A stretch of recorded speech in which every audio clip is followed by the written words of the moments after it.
Hello, everyone, and welcome back to the channel. Today, we're diving into one of the most misunderstood yet powerful topics out there, failure. Specifically, how you can turn failure into fuel for success.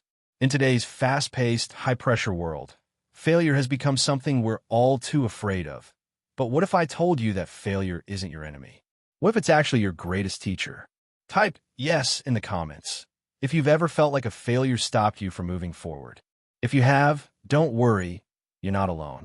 Every single person watching this video has faced failure at some point, including me. But here's the thing. Failure is not the end. It's just the beginning. And by the end of this hour, you'll know exactly how to reframe failure as a stepping stone to success. 1. Why society fears failure. In today's society, failure feels like a dirty word. Social media bombards us with highlight reels of perfect lives, flawless careers, and endless achievements. We scroll through Instagram and see influencers traveling the world, CEOs crushing their goals, and fitness gurus showing off six-pack abs. And suddenly, our own setbacks feel unbearable. But let me ask you this. Have you ever wondered why no one talks about the failures behind those successes? Did you know that before J.K. Rowling became one of the richest authors in history, she was rejected by 12 publishers? Or that Steve Jobs was fired from Apple, the company he co-founded, before returning years later to revolutionize technology? Here's an activity for you. Pause the video right now and think about someone you admire, a celebrity, entrepreneur, or even friend.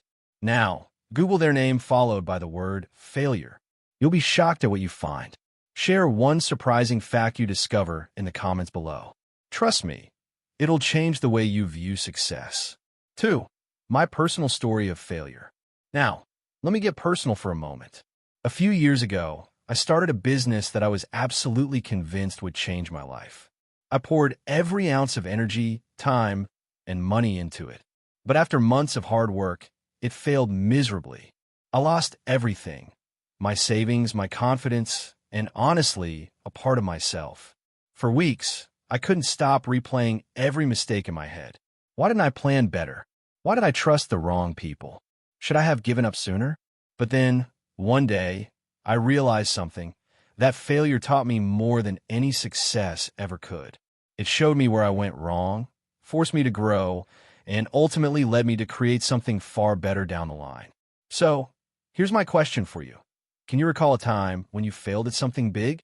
Maybe it was a job interview, a relationship, or a project you cared deeply about. Take a moment to reflect on it. Then, write in the comments, what was the failure and what lesson did it teach you? Let's support each other by sharing these stories. 3. Reframing failure, the science behind growth. Let's talk science for a second. According to psychology, there are two types of mindsets, fixed and growth.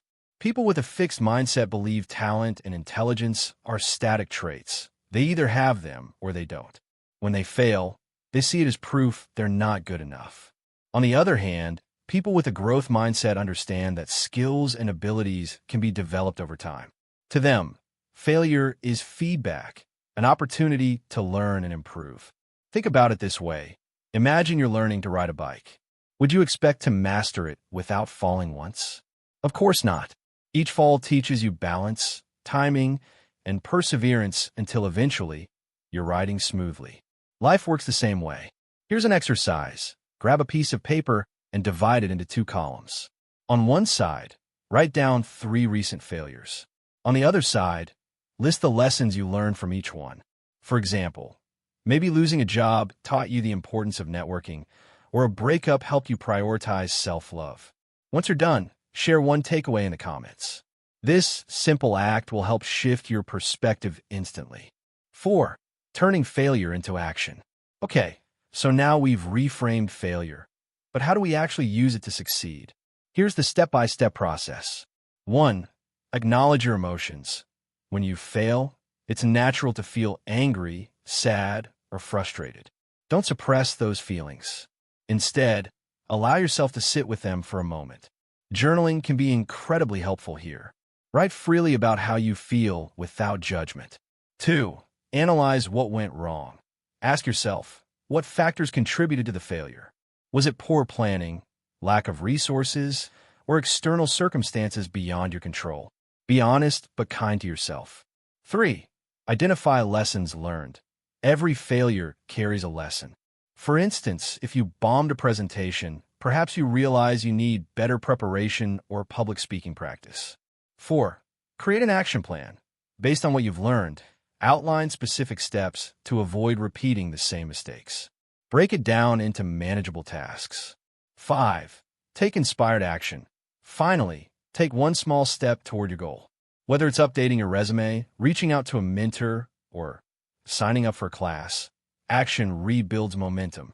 Interactive challenge. Right now, pick one area of your life where you've experienced failure. Using the 5 steps above, create a mini action plan in the comments. For example, I failed my driving test because I didn't practice enough. Lesson: practice makes perfect. Next step: schedule weekly driving lessons. Let's hold each other accountable. 5. Real-life examples of failure leading to success. To keep things exciting, let's dive into some real-life examples of people who turned massive failures into incredible successes. Oprah Winfrey, fired from her first TV anchor job because she was deemed unfit for television. Today, she's a media mogul worth billions. Thomas Edison failed over 1,000 times while inventing the light bulb. His response? I didn't fail. I just found 1,000 ways that won't work. Ariana Huffington, rejected by 36 publishers for her second book. She later founded the Huffington Post, which sold for $315 million. These stories prove that failure isn't fatal. It's just a detour. So, here's another interactive moment. Think of a famous person whose comeback inspires you. Type their name in the comments along with one key lesson you've taken from their journey. Segment 6. Staying resilient in modern society. In today's hyper-competitive world, resilience is more important than ever. With constant comparison on social media and rising expectations, it's easy to feel overwhelmed. But remember this: success isn't linear. Everyone stumbles. It's how you rise that matters. To stay resilient, surround yourself with positive influences.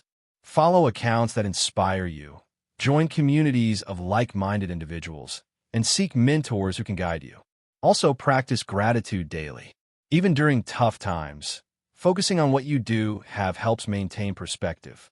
Final activity. Before you log off, leave a comment answering this question. What's one thing you're grateful for today, despite your challenges? Let's flood the comments section with positivity and remind ourselves that we're stronger than we think. To wrap this up, I want to leave you with this thought. Failure doesn't define you, it refines you. Every setback is an opportunity to grow, adapt, and come back stronger. The next time you face failure, instead of asking, "Why is this happening to me?" try asking, "What can I learn from this?" Before you go, I challenge you to take one bold step toward turning your biggest failure into your greatest success. Whether it's revisiting a dream you gave up on or simply forgiving yourself for past mistakes, commit to growth. And don't forget to share your progress in the comments. I'd love to hear your updates. Thank you so much for spending this time with me. Remember, you are capable, resilient, and unstoppable. Until next time, keep failing forward.